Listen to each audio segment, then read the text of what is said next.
ഇനി ഞാൻ വന്നിരിക്കുന്നത് സ്നാക്സ് റെസിപ്പി ആയിട്ടാണ്. അപ്പോൾ തയ്യാറാക്കിയെടുക്കുന്നത് എങ്ങനെയെന്ന് നോക്കി വരാം. സ്നാക്സ് തയ്യാറാക്കാനായിട്ട് ഒരു പാൻ വെച്ച് ചൂടായിട്ടുണ്ട്. ഇതിലേക്ക് എണ്ണ ഒഴിച്ചു കൊടുക്കാം. എണ്ണ ചൂടായിട്ട് വരുമ്പോൾ 1 ടീസ്പൂൺ വെളുത്തുള്ളി അരിഞ്ഞതും പിന്നെ പച്ചമുളക് അരിഞ്ഞതും ചേർത്ത് കൊടുക്കാം. ഇത് 2 പച്ചമുളക് അരിഞ്ഞതാണ്. ഇനി ഇതിലേക്ക് സവാള നീളത്തിൽ അരിഞ്ഞത് ചേർക്കാം. ഇത് 1 സവാള നീളത്തിൽ അരിഞ്ഞെടുത്തതാണ്. ഈ സവാള ഒന്ന് ട്രാൻസ്പെറൻ്റ് ആയിട്ട് വരുമ്പോൾ നമുക്കിതിലേക്ക് കുറച്ച് ബ്രോക്കോളി അരിഞ്ഞത് ചേർക്കാം. പിന്നെ ഒരു ക്യാരറ്റ് ഗ്രേറ്റ് ചെയ്തത്. ഇതൊരു 2-3 മിനിറ്റ് വഴറ്റിയെടുക്കാം.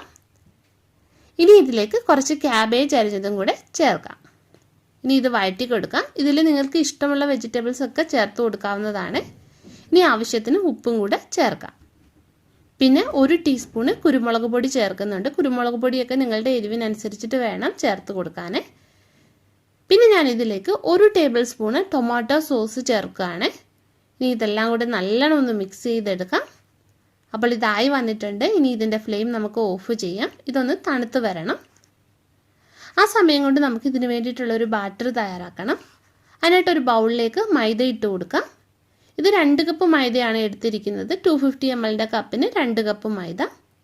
ഇനി കോൺഫ്ലോർ ചേർക്കാം. 2 ടേബിൾ സ്പൂൺ കോൺഫ്ലോർ ആണ് ചേർക്കുന്നത്. പിന്നെ ആവശ്യത്തിന് ഉപ്പ്. ഇനി ഇതിലേക്ക് ആവശ്യമായിട്ടുള്ള വെള്ളം ഒഴിച്ചിട്ട് കലക്കിയെടുക്കാം. കുറേശ്ശെ വെള്ളം ഒഴിച്ചിട്ട് കട്ടകളില്ലാതെ കലക്കിയെടുക്കണേ. ഇനി ഇതിൻ്റെ ദോശ നമുക്ക് ചുട്ടെടുക്കാം. അപ്പോൾ ഒരു പാൻ വെച്ച് ചൂടായിട്ടുണ്ട്. ഇതിലേക്ക് നമുക്ക് ഓരോ തവി മാവ് ഒഴിച്ചിട്ട് ദോശയ്ക്ക് പരത്തുന്ന പോലെ കനം കുറച്ച് പരത്തിയെടുക്കാം. അപ്പോൾ ഇതിൻ്റെ മുകൾ വശത്തെ ഇത് മാവിനൊക്കെ വറ്റി വന്നിട്ടുണ്ട്. ഇനി ഇത് തിരിച്ചിടാം. ഇനി ഇത് തിരിച്ചിടാം. അപ്പോൾ ആയി വന്നിട്ടുണ്ട്. എടുത്ത് മാറ്റാം. ബാക്കിയുള്ളത് ഇതുപോലെ തന്നെ നമുക്ക് ചെയ്തെടുക്കാവേ.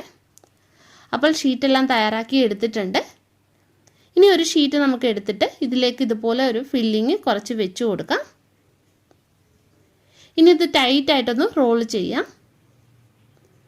ഇനി ഇതിൻ്റെ സൈഡിൽ മൈദയുടെ പേസ്റ്റ് ഒന്ന് പുരട്ടി കൊടുക്കാം.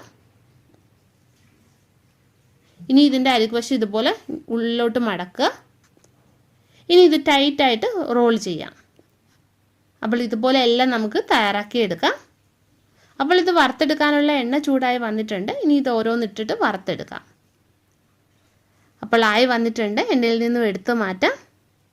അപ്പോൾ എല്ലാ റോളും ഞാനിവിടെ തയ്യാറാക്കി എടുത്തിട്ടുണ്ട്. നിങ്ങൾ ഉറപ്പായിട്ട് ഇതുപോലെ ഒന്ന് ചെയ്ത് നോക്കുക. നല്ല ടേസ്റ്റിയാണ്.